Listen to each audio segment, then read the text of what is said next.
This is a national emergency. This message is transmitted at the request of the United States Office of Civil Defense. A chemical biohazard is threatening to consume the United States. An unknown and uncontrollable chemical compound has escaped from a laboratory in Russia and is expected to make landfall within The Earth, on the brink of being consumed by darkness, with its only salvation, you.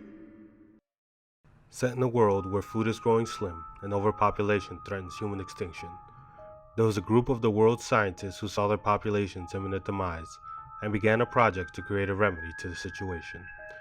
A way to create a new, artificial food source, and after years of work and research, they finally thought they succeeded. But they were wrong.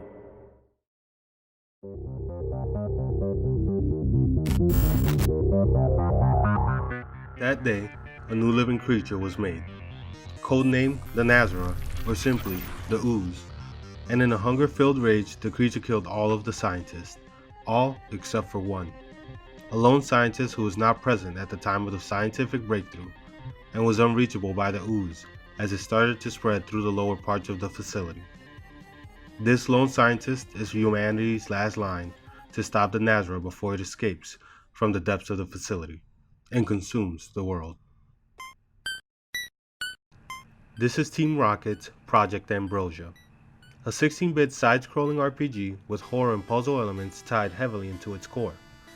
It's meant to inspire feelings of intrigue and wonder paired with anxious dread, all to pull the player into the story as they walk through the ruined high-tech facility, uncovering the hidden narrative through notes and reports from dead colleagues throughout the game.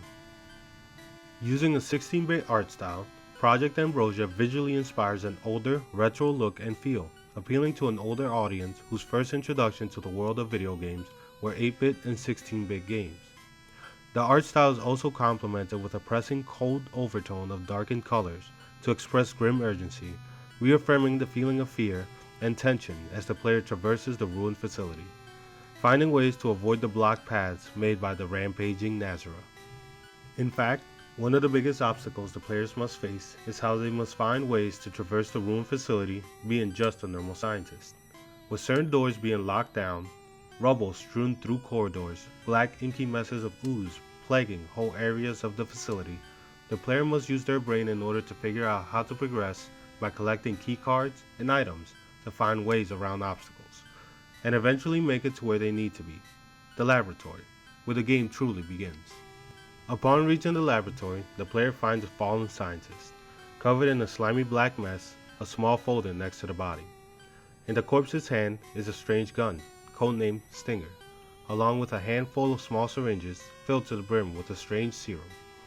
Upon picking up the weapon, the player is met with the first sighting of the Nazareth, as it oozes out of the corpse, with grotesque sounds inspiring fear and anxiety as combat is now introduced.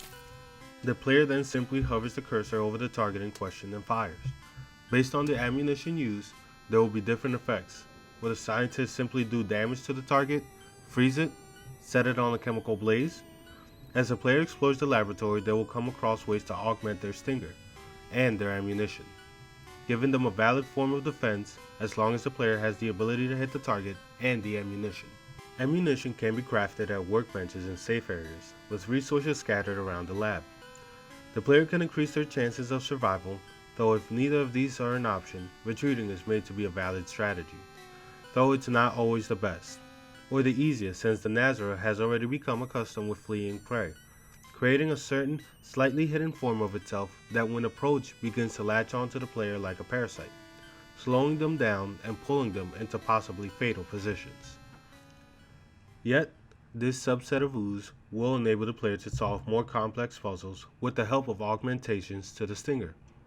But just this feature alone adds a need for extra thought and planning on the player's part entering combat, adding a layer of caution and exploration of the facility, further drawing in the player attention as they get closer and closer to the heart of the Nazareth, revealing even more subsets of the creature to the player, eventually leading them to a major type of enemy, the hive mind, a specific ability of the Nazareth that allows the ooze to control large hordes of not only other ooze, but the dead as well, which can very easily, if not handled correctly, send the player to their demise, forcing them to think quickly and either escape the area or stop the control before they are overwhelmed.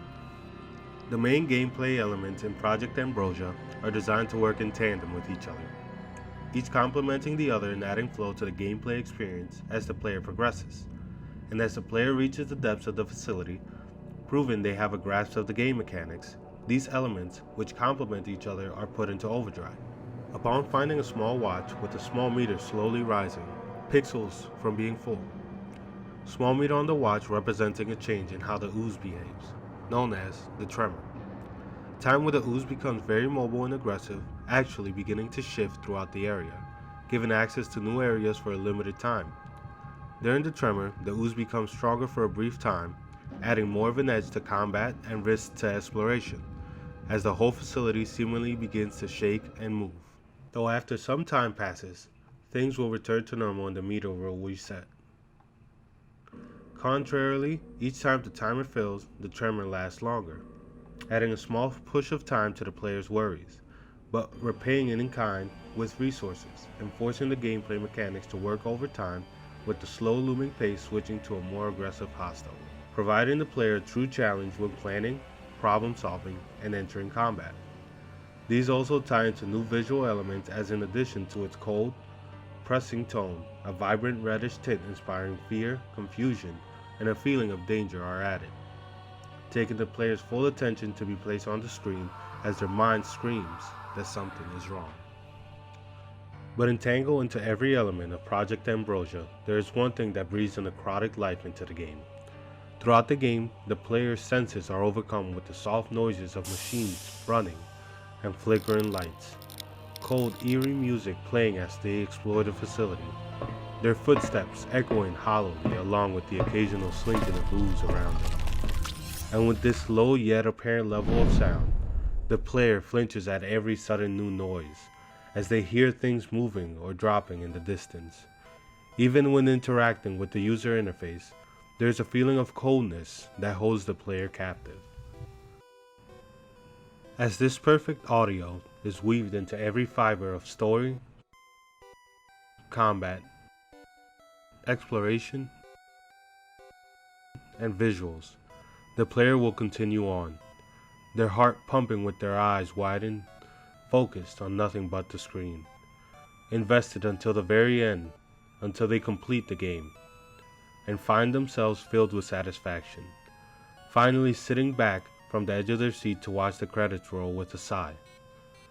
And the image that will stay in their mind is the first thing they see, the Diamondback Games logo rising across the screen. Now you not only have a game, you now have a following.